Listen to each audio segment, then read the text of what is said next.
गोपी कहती है कि कारो कन्हैया सो काजर अपनी आंखन में लगा लियो, अपने रोम रोम में गालन पे बेंदी में बाल कृष्ण, मेहंदी में मोहन प्यारे। यानी अपने अंग अंग में गोपी ठाकुर जी के नाम को लिख लेती है। तभी से तो ये ब्रज में प्रथा चली है, जो वृंदावन में जाएगो और वृंदावन से जो अभी अभी दर्शन करके आगरा आया तो कैसे पता चलेगा ये वृंदावन ते आयो है?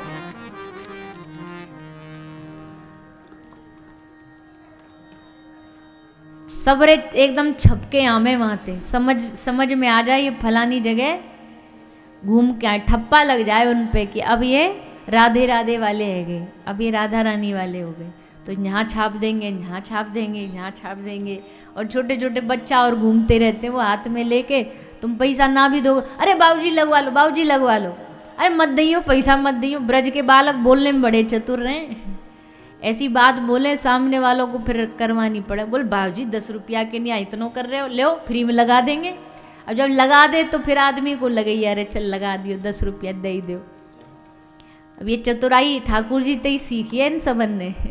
ब्रज में सभी चतुर है, चतुर का मतलब अच्छे भाव में लेना, ऐसे नहीं। ब्रज के बानर भी चतुर है, एकदम आंख गढ़ा के बैठे रहे, कब मौको मिले और कब इनके चश्मा ने लेके भगे, कब अटैक करें उनको सब पतो टाइम। एक तो यहाँ भी बैठो देख आँख करने करके ऐसे लगे अभी कूदो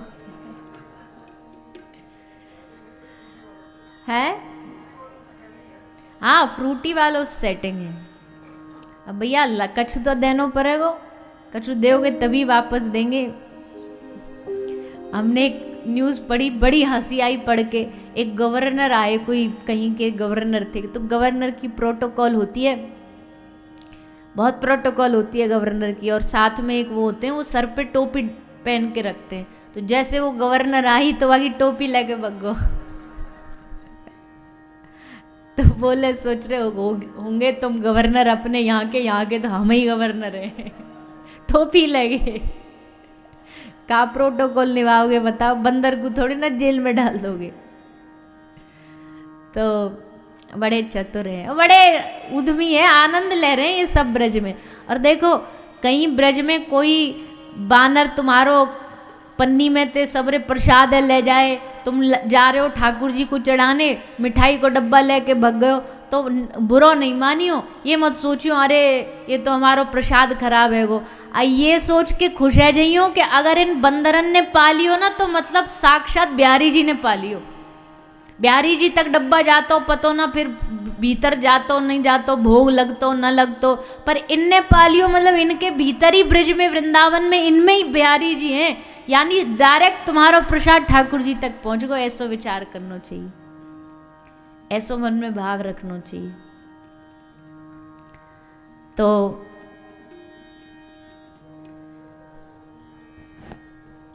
ब्रज की गोपी, ब्रज के ग्वाला, नंद बाबा, यशोदा मैया, सब महाराज खूब आनंद ले रहे हैं लाला के जन्म को। चमत्कार सा हो गया, लोगों हो गई बात निराली, और रात ही रात में नंद बाबा की दाढ़ी है गई काली। आनंद में भूल गए कि हम इतने बरस के हैं, याद ही नहीं है, ठुमका लगा लगा के नाच रहे हैं। ग्वाल बालन ने पटका लियो, बाबा के कमर में बांधो, बरसाने वाले धरते लग गए, और राधा रानी के पक्ष वाले एक तरफ लग गए, कन्हैया के पक्ष वाले एक तरफ लग गए, और बाबा को पकड़ पकड़ के नचा रहे हैं। जैसे कोई मथनी कर रहे हो ना, घुमा रहे हो, वैसे बाबा घूम रहे हैं, झांते माँ झांते माँ झांते माँ, सब आनंद ले रहे हैं। वादित्रानी विचित्रानी, बोले अब इतनी भीड़ में इतने वाद्य कहाँ से आए, और सबको वाद्य बजानो भी ना आवे। वाद्य मतलब इंस्ट्रूमेंट्स। अब ब्रज में कहा कर रहे हैं वादित्रानी विचित्रानी, बोले विचित्र विचित्र वाद्य बजा रहे हैं, कहीं पे ढोलक नहीं है, कहीं पे तबला नहीं है, तो कोई अपने पेट को ही बजा रहे हो, कोई सामने वाले के सर को ही बजा रहे हो, कोई मोड़े ते ही हा हा हु आवाज निकाल रहे हो। भाई कन्हैया के उत्सव में हम भी गाएंगे, मनसुखा गा रहे हो बेसुरो एकदम, पर हम भी गाएंगे। दूसरा बोला चुप है जा, कानन में दर्द है रहे हो। बोला ना आज तो कन्हैया आयो, आज तो मैं चीख चीख के गाऊंगा। जा सुनो सुनो, ना सुनो घर चले जाओ। वादित्रानी विचित्रानी, नए नए वाद्य बजाए जा रहे हैं। ब्रज में विचित्र दशा चल रही है। चार मुख वाले ब्रह्मा जी आए, ब्रज के ग्वाला ब्रह्मा जी के पीछे पर गए थे, चार मोड़े वारो जारो। ऐसो ब्रज ने कभी देखो नहीं कभी। ब्रज के लोग बड़े बेचारे भोले वाले ने दुनिया नहीं देखी। आज भी कोई अंग्रेजन पहुंच जाए ना, कोई अंग्रेजन पहुंच जाए तो ऐसे देखेंगे जैसे कोई दूसरे ग्रह से पधारे हो। अरे भैया देख तो, चार मोड़े वारो जा रो है, पकड़ो पकड़ो, या ब्रह्मा जी के पीछे लग गए। सबरे ब्रज में आनंद बरस रहे है, सब गा रहे हैं नंद के आनंद भयो। सब खूब आनंद ले रहे हैं भैया। और ऐसा वर्णन आता है कि महीनों महीनों तक ये उत्सव चलता ही रहा। एक दिन का उत्सव नहीं था, हमारे जैसा एक दिन मना लिया ऐसा नहीं, महीना महीना भर ये उत्सव चला। सबने खूब आनंद लिया। सब देवी देवताओं का भी आगमन हुआ है। अब ये कहना कोई अतिशयोक्ति नहीं इस बात में कि देवताओं ने स्वर्ग छोड़ दिया और सारे देवता ब्रज में आके डेरा डाल लेते हैं कि भाई अब तो हमारा यही घर है। क्यों? क्योंकि हमारे ठाकुर जी यहाँ तो हम भी यहाँ। लक्ष्मी जी आ गई। बेलवन में लक्ष्मी जी आज भी तप कर रही हैं, आज भी लक्ष्मी जी के दर्शन करने लोग जाते हैं। शनि देवता आ गए। शनि देवता कहाँ विराजे? गए हो गए आप कभी? गए नहीं गए? जब बरसाना जाते हैं इधर कोकलावन, कोकलावन में शनि देवता विराजे हैं। पर वो शनि देवता अपनी पूजा कराने नहीं विराजे, वो इस लालच में विराजे कि कभी ठाकुर जी की लीला देखने का मन करे तो यहीं से ही झांक के देख ले। अपनी पूजा कराने के लिए देवता यहाँ ब्रज में नहीं विराजे, ये तो प्रभु की लीला चरित्र का दर्शन करने, उनका आनंद लेने ब्रज में विराजे। वो अलग बात है कि हम कलयुग में पहुंच जाते हैं उनको पूजने के लिए। पूजो, पर उनसे फिर मांगो क्या? उनसे यही मांगो जिस प्रकार आप या ब्रज में प्रभु की सेवा के लिए विराजमान हो, हम पर कृपा करो, हम भी उनको रिझा सकें, हम भी उनकी सेवा कर सकें, ये मांगना चाहिए। महादेव हैं ब्रज में, घट घट में हैं, हर जगह हैं। कामेश्वर, चकलेश्वर, भूतेश्वर, गोपेश्वर, आशेश्वर, ये सब महादेव हैं ब्रज में। ये भी इसी आशा में विराजे हैं। ठाकुर जी की लीला जब भी होगी, रास होगा तो हम पहुंच जाएंगे दर्शन करने। उद्देश्य सबका यही है, उद्देश्य भगवान है। देखो गोपियों ने भी कात्यायनी माता की देवी की पूजा करी, पर उद्देश्य उनका क्या था? पतिम में कुरुते नमः, हे माता, हे देवी, हमें कृष्ण मिले पति रूप में, ऐसी कृपा करो। एक जो वैष्णव होता है ना भैया, वो अगर देवी माता को भी प्रणाम करेगा तो ये कहेगा, हे देवी माता कृपा करो ताकि मेरे भीतर कृष्ण भक्ति बढ़े। वो नवरात्र में भी माता को अगर प्रणाम करता है तो वो कृष्ण भक्ति ही मांगता है, वो और कुछ नहीं मांगेगा। ये एकनिष्ठ भक्त का लक्षण है, इसको अनन्यता कहते हैं। अनन्यता होनी जीवन में बहुत आवश्यक है। आजकल लोग बड़े भटके हुए हैं। आजकल लोगों को एक भगवान से पूर्ति नहीं होती, वो बैकअप रखते हैं साथ में। घर में मंदिर में ऐसी भीड़ लगा के रखते हैं जैसे कोई भगवानों का एग्जीबिशन चल रहा हो। और ये बड़ी गंदी आदत है। जिस तीर्थ में गए वहां से एक मूर्ति ले आए, जिस तीर्थ में गए एक फोटो ले आए, लाके मंदिर में रख दी, जहां गए वहीं से ले आते। मंदिर में कोई भीड़ थोड़ी लगानी है आपको। अपने मंदिर की शुद्धता, पवित्रता, अनन्यता बनाए रखिए। मंदिर में बहुत सारे देवी देवता रखने की आवश्यकता नहीं होती है। आप एक अपना आराध्य रखिए, एक गुरुदेव का चित्र रखिए, काफी है। बाकी सब उन्हीं में समाये हैं, उन्हीं में सब देवी देवता, 33 कोटि देवी देवता सब हैं। ऐसा भाव रखना। अब हम 5 तो रख दिए, अब कई लोग के घर में तो ऐसी हालत होती है, ठाकुर जी ऐसे चिपक चिपक के बैठे रहते हैं, हनुमान जी नेक सी अपनी गदा घुमाए तो सीधे भगवान शंकर को लगे, शंकर जी का त्रिशूल देवी मैया में लगे, इतने फंसा के रखते हैं। हमें अपनी देखो मन मर्जी की बात नहीं बोल रहे, हम अपने मन में आ रहा है ऐसा कह रहे नहीं, शास्त्र की बात है कि पूजा मंदिर ऐसा होना चाहिए एकदम शुद्ध पवित्र, ज्यादा वहां कुछ रखो नहीं, अपने आराध्य को रखो। वो इसलिए है क्योंकि मन एक जगह लगने पर ही मंजिल मिलती है, एक जगह मन टिका के रखने पर ही मंजिल की प्राप्ति होगी, भटकने से नहीं होगी।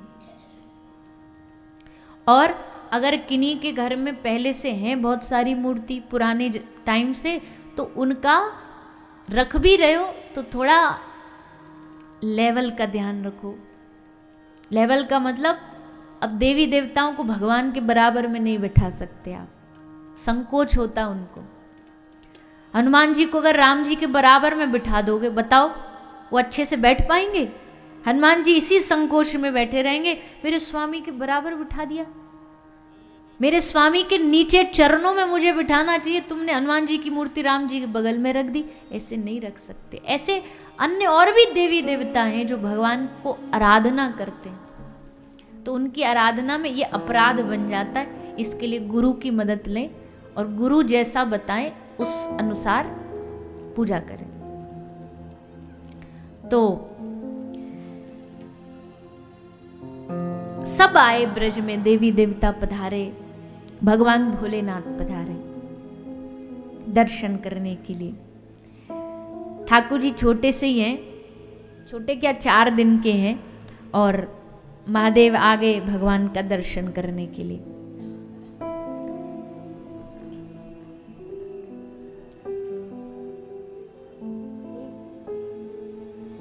महादेव आ गए दर्शन करने के लिए।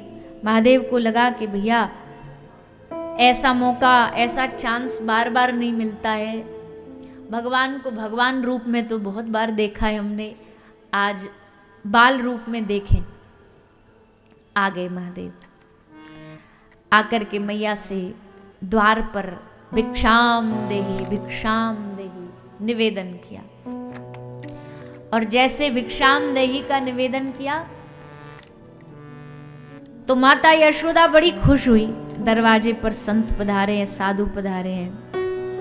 हमने कल भी कहा था, कोई घर में बड़ा वीआईपी पधारे उससे ये मत समझना कि आज कोई हमारा दिन अच्छा हो गया, पर जिस दिन कोई साधु पधारे समझना आज हमारे इस घर के भाग्य खुल गए, कोई संत आया। मैया साधु सेवी थी, नंद बाबा साधु सेवी थे, और दोनों ने ही साधु सेवा इतनी करी कि उनका फल ऐसा मिला। ये नंद यशोदा ने कभी किसी दरवाजे जाके ये नारियल चढ़ा के नहीं मांगा कि हमको बेटा मिल जाए। बता दो कहीं यशोदा नंद बाबा ने मांगा हो, मन्नत के धागे बांधे हो कि भैया हमको संतान नहीं संतान हो जाए। संतों की सेवा खूब करी, और जब संतों की सेवा करी तो संतों के दिल से अपने आप आशीर्वाद निकला। ये जो मांग मांग के आशीर्वाद लेते ना, महाराज जी सर पे हाथ रख दो, इनको कभी आशीर्वाद नहीं मिलता। मांगने से आशीर्वाद नहीं मिलता, आशीर्वाद तो अपने आप दिल से निकलता है। कई लोग महाराजों के पीछे पड़ जाते, महाराज जी सर पे हाथ रखो, हिलेंगे नहीं हम नहीं तो। अरे ऐसे जबरदस्ती रखवा लोगे आशीर्वाद मिल जाएगा। और कई तो ऐसे पकड़ के रख लेंगे, खुद ही महाराज जी का हाथ पकड़ लिया, सर पे दल लिया, महाराज जी आशीर्वाद। संतों की सेवा करो, दिल से अपने आप आशीर्वाद निकलेगा। तो नंद यशोदा ने कभी नहीं मांगा कि भैया हमारे बालक नहीं है, हमारे संतान नहीं है, महाराज जी आशीर्वाद दे दो।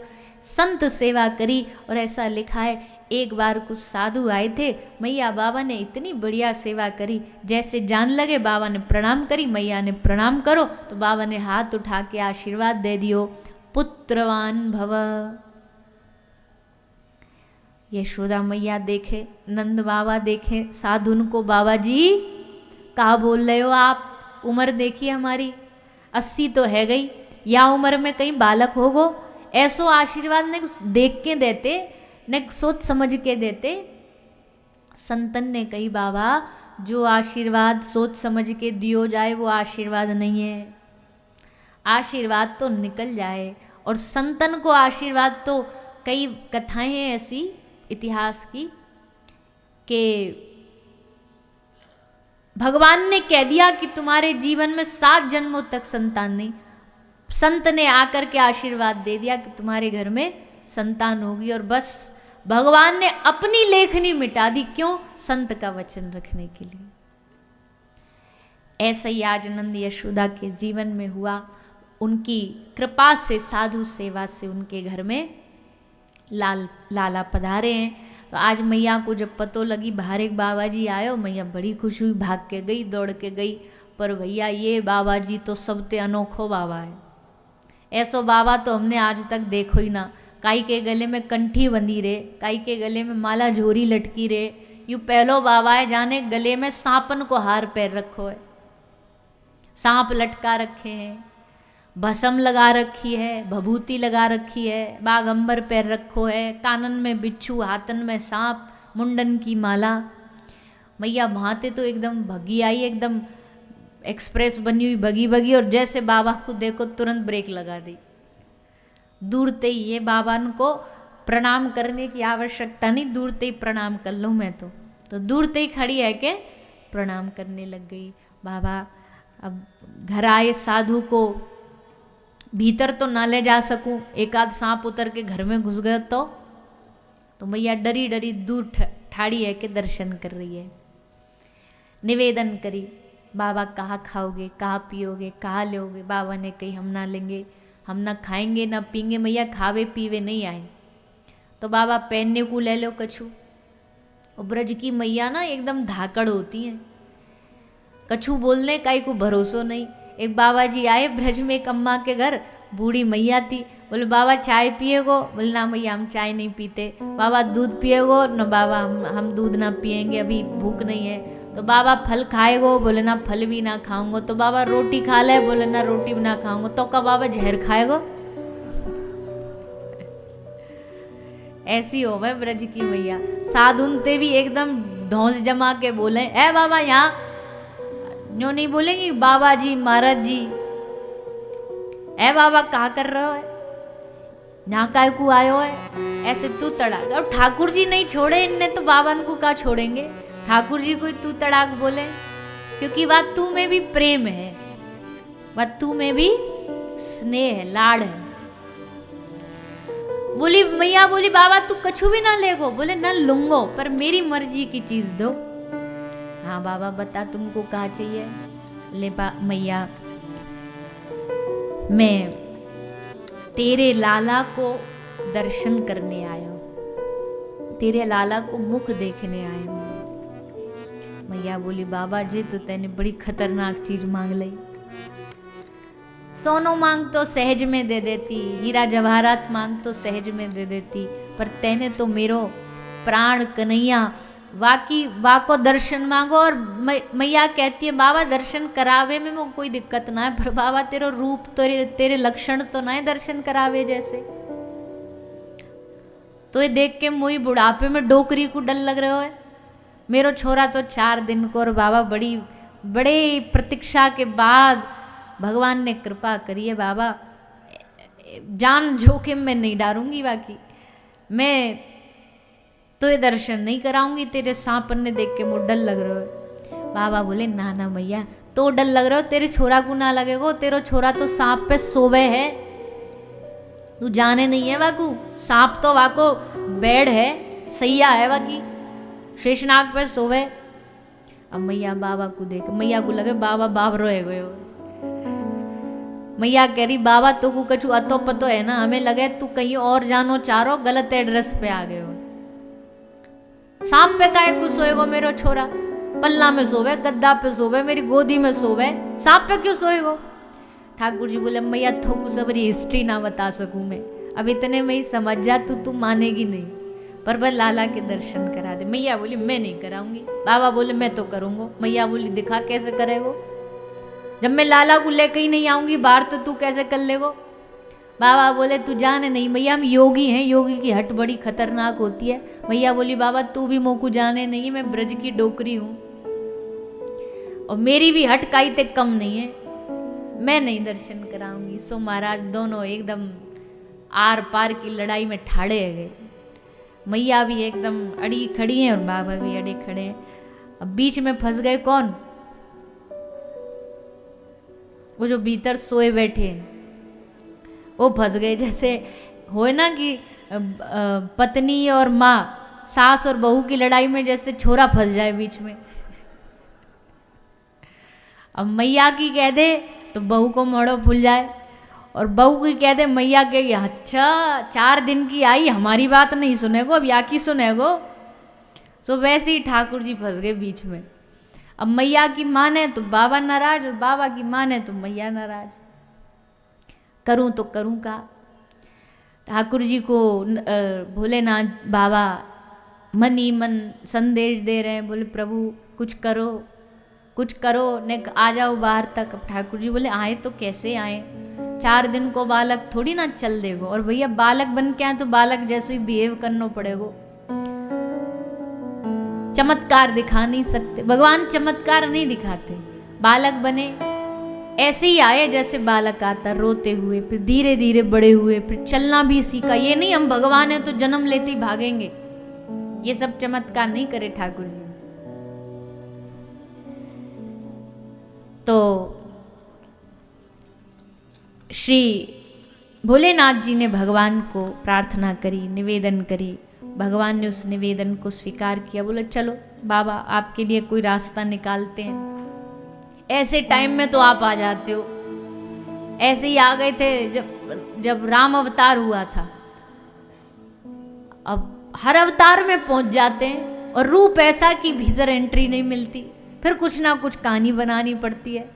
काक भुसुंडी जी को साथ लेके आए थे, वहां घुसने नहीं दिया इनको अयोध्या वालों ने, तो क्या करें। काक भुसुंडी जी तो बड़े महाराज बुद्धिमान, बोले एक काम करो आप बैठ जाओ सरजू नदी के तट पे और हम आपके लिए भक्तजन इकट्ठे करते हैं। भक्तजन कैसे इकट्ठे करें? भोलेनाथ जी को बना दिया एक भारी ज्योतिषी, और जो जा रहा है ना अयोध्या की ओर, दशरथ जी के महल की ओर दर्शन करने, सबको काक भुसुंडी जी बुला बुला के ला रहे, आओ आओ आओ देखो सरयू नदी के तट पे बड़े पहुंचे हुए महात्मा पधारे, तुम्हारा भूत भविष्य सब बता देंगे। अब तो महाराज वहां तो लाइन लग गई, भूत भविष्य तो सबको जानना रहता है, सब पहुंच गए। हम भोलेनाथ तो भोलेनाथ है, वो तो सब जानते, अंतर्यामी सबका एकदम बता दिया। अब ये खबर उड़ती उड़ती कौशल्या मैया तक पहुंची, एक बाबा आयो है सब बता दे। कौशल्या मैया बोली उसको यहाँ लेके आओ, हम अपने पुत्र का भविष्य जानेंगी। तो अब तक तो घुसने नहीं दे रहे, अब पूरे सम्मान के साथ बुलाया गया। महादेव पधारे, काक भुसुंडी पधारे। जैसे भीतर घुसने लगे तो द्वारपाल बोले जी एक की परमिशन है, हमसे ये कहा था एक ही जाएगा भीतर, आप तो 2 हो। काक भुसुंडी जी तो काक भुसुंडी जी बोले प्रभु को, द्वारपालों को बोले इनके लिए यहाँ गद्दा लगाओ, ये बैठेंगे यहाँ, बढ़िया बढ़िया चाय पानी कछु पिवाओ, हम भीतर जाते दर्शन करने। महादेव जी बोले देखो धोखा नहीं, आए दोनों तो दर्शन दोनों ही करेंगे। दोनों कैसे करेंगे जब परमिशन नहीं? बोले हम करते हैं, रुको। भगवान महादेव ने हंस के द्वारपालों से कहा भैया देखो ज्योतिषी हमें, पर ने हम बूढ़े है गए, हमारी आंख थोड़ी कमजोर हो गई है, तो ये हमारा चेला है, हाथ की लकीरें पढ़ता ही है, भविष्य हम बताते हैं, तो इसलिए दोनों की जरूरत पड़ेगी। तब जाके भीतर गए और तब जाके इनको दर्शन हुए। तो ऐसे ही आज प्रकट हुए नहीं कि आगे दर्शन करने, फिर भी भगवान ने एक योजना बनाई भगवान महादेव से मिलने के लिए। भगवान ने जोर जोर से रुदन रोना आरंभ किया, खूब रोए। मैया को कई गोपी ने सलाह दी कि मैया तुम्हारे लाला को चुप करानो है तो कुछ मंत्र पढ़ने पड़ेंगे। कौन पढ़े? बोले बाहर बाबा बैठो है। तो मैया लाला को फिर लेकर के आई और तब श्री भोलेनाथ जी ने लाला को गोद में लेकर के आशीर्वाद दिया। मैया तेरो लाला खूब आगे बढ़े, खूब तेरी सेवा करे, खूब या को नाम होए सारी दुनिया में, खूब भक्तन को प्रिय बने, ऐसो आशीर्वाद दे के बाबा भोलेनाथ विश्वनाथ वहाँ से विदा हुए। इस प्रकार महादेव का और ठाकुर जी का मिलन हुआ। छठी पूजी गई, पूतना आई। कंस ने पूतना को भेजा। पूतना आकर के श्री ठाकुर जी को मारने का प्रयास करती है। जैसे आई, इतना सुंदर रूप बना के आई कि सबरे कन्हैया भूल गए और वही है वही देखे। ठाकुर जी कह रहे हैं अच्छा उत्सव में हम हैं मुखिया और हमको छोड़ इनको देख रहे हो। उनकी ओर देखे जा रहे हैं। भागवत जी में लिखा कि ब्रजवासी समझने लगे लक्ष्मी पधारी है, साक्षात लक्ष्मी जी आई हैं। यशोदा मैया कह रही अरे ने और देर बाद आती तो यही को अपने छोरा की बहू बना लेती, कितनी सुंदर है बहू। ठाकुर जी मनी मन कह रहे रुक जा मैया, अभी तो तेरी बहू को विकराल रूप दिखाऊं। ने थोड़ी देर इंतजार कर, अभी तो सुंदर बन के आई है, अभी दिखाऊं कैसे यू राक्षसी बने, अपने असल रूप में आवे। तो पूतना आई, लाला को गोद में लेकर के स्तन से दूध पिवावे लगी और पिलाते पिलाते ठाकुर जी ने वाके प्राणन को खींचना शुरू करो।